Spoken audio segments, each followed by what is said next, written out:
Assalamualaikum warahmatullahi wabarakatuh. Perkenalkan, nama saya Nurul Istiqomah dengan NIM 2110110100027. Di sini saya akan memaparkan jawaban dari soal studi hadis.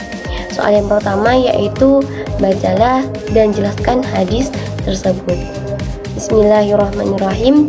An Abi Darda radhiyallahu an qala Rasulullah sallallahu alaihi wasallam, man salaka tariqan yaltamisu fihi ilman sahalallahu tariqan ilal jannah wa innal malaikata la tadau ajnihataha ridwan li talibil ilmi.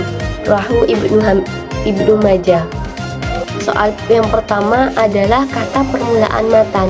Nah, matan di sini adalah bunyi atau kalimat yang terdapat di dalam hadis yang menjadi isi riwayat tersebut.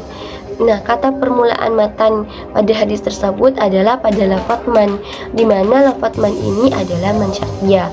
Soal yang kedua yakni mukharrij dari hadis di atas, yakni Abu Dawud, Tirmidzi, dan Ibnu Majah. Yang ketiga yakni sanad pertama. Nah, sanad di sini adalah sandaran atau orang yang menyampaikan.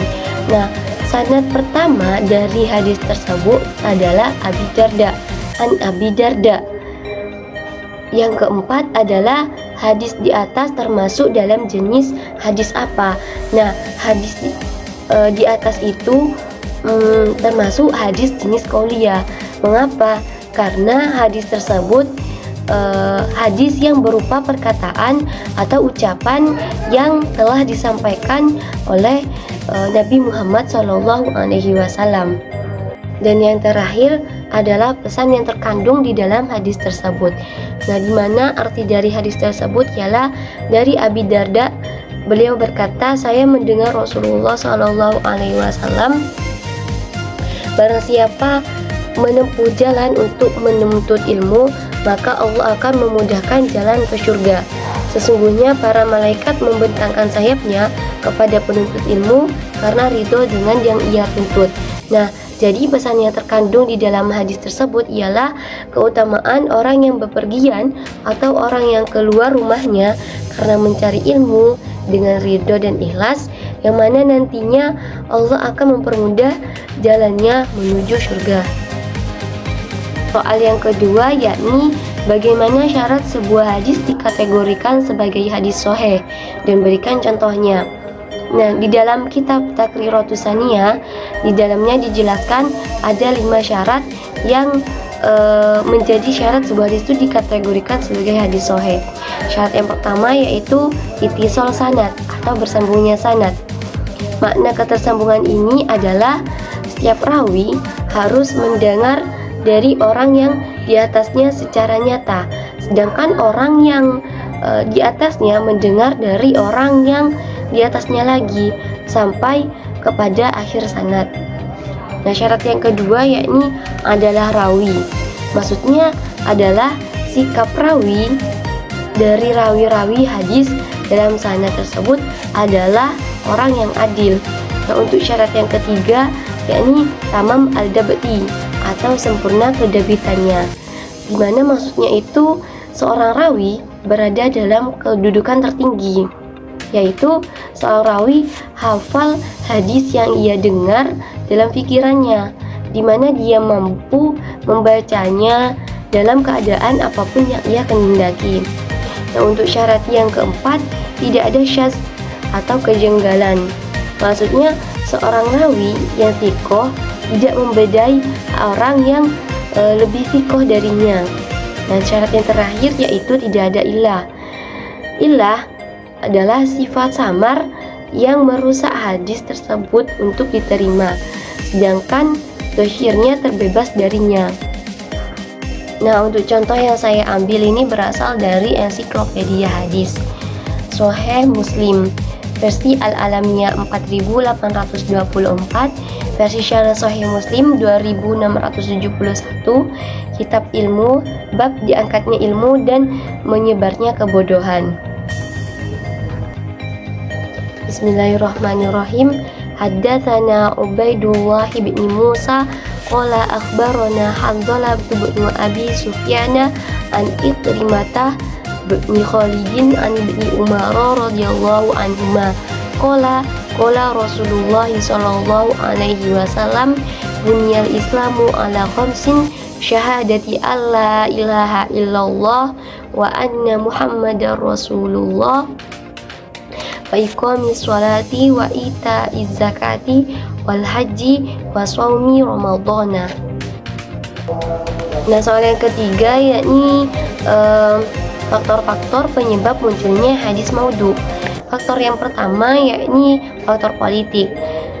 Nah, hadis tersebut terjadi karena adanya pertikaian antara politik mereka, yakni pertentangan di antara umat muslim yang timbul setelah terjadinya pembunuhan Khalifah Utsman bin Affan dan kekhalifahan yang digantikan oleh Ali bin Abi Thalib.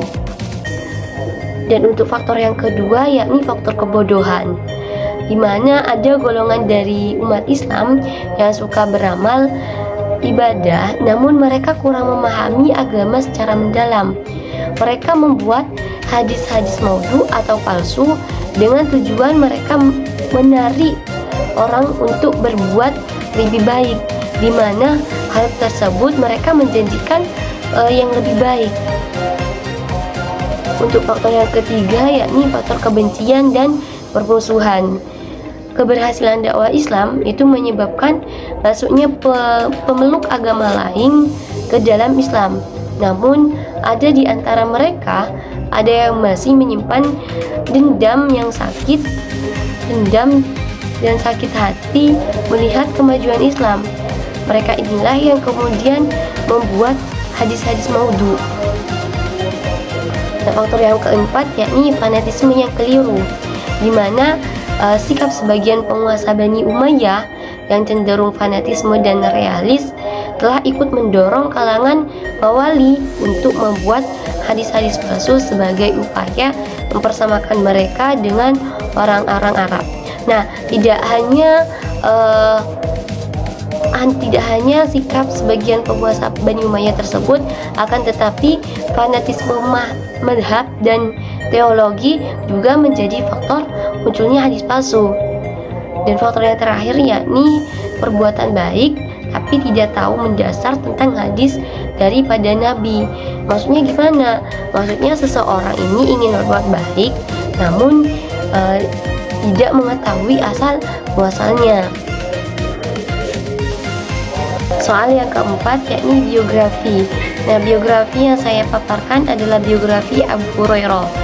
Abu Hurairah merupakan seseorang yang memeluk agama Islam pada tahun ke-7 Hijriah. Beliau lahir pada tahun 602 Masehi. Nama asli beliau setelah masuk Islam adalah Abdurrahman. Nah, beliau sering dijuluki sebagai Abu Hurairah karena beliau sering bermain dengan kucing kecil saat mengembala kambing. Beliau juga termasuk sahabat yang paling banyak meriwayatkan hadis karena beliau merupakan sahabat yang tergolong lama berkumpul dengan Nabi SAW kurang lebih selama 3 tahun. Untuk soal yang terakhir yakni nomor 5, satu hadis tentang pendidikan kemudian ditakhrij. Nah, saya mengambil dari hadis Sahih Bukhari yang diambil dari ensiklopedia hadis. Nah, Bukhari nomor 58 versi alamiahnya dan versi Fathul Bari 60. Kitabnya ilmu dan bab ini menerangkan tentang seseorang yang mengangkat suaranya ketika mengajarkan ilmunya. Inti dari bab ini atau hadis ini yakni dibolehkan bagi seseorang untuk mengeraskan suaranya ketika sedang mengajarkan suatu ilmu. Hadis ini terdapat 5 sanad. Sanad yang pertama yakni Abdullah bin Amr bin Al-As bin Wa'il, beliau dari kalangan sahabat, di mana mukharijnya adalah Ibnu Hajar Al-Asqalani sahabat dan Ad-Dhahabi sahabat. Sanad yang kedua yakni Yusuf bin Mahak bin Bahzab dari kalangan tabi'in, kalangan pertengahan. Di mana mukharijnya yakni Yahya bin Ma'in Thiqah, An-Nasa'i Thiqah, Ibnu Kharasi Thiqah adil, Ibnu Hibban disebutkan dalam At-Thiqat, Ibnu Hajar Al-Asqalani Thiqah, dan Az-Zahabi Thiqah. Sanad yang ketiga yakni Ja'far bin Iyas bin Abi Wahsyiyah, di mana beliau dari kalangan tabi'in, kalangan biasa. Mukharijnya yakni Yahya bin Ma'in Thiqah, Abu Hatim Ar-Razi Thiqah, Abu Zur'ah Ar-Razi Thiqah, An-Nasa'i Thiqah, Az-Zahabi Saduq. Sanad yang keempat yakni Wadah bin Abdullah Maula Yazid bin Atha. Beliau dari kalangan tabi'in kalangan pertengahan. Mukharijnya yakni Affan bin Muslim Sabat, Al-Adli Thiqah, Abu Hatim Saduq Thiqah, Ya'qub bin Syaibah Sabat Sholih, Abu Zur'ah Thiqah, Ibnu Sa'ad Thiqah Saduq. Demikian pemaparan penjelasan mengenai jawaban dari soal-soal UTS. Apabila ada kesalahan dan kekurangan, saya mohon maaf. Kurang lebihnya, wassalamualaikum warahmatullahi wabarakatuh.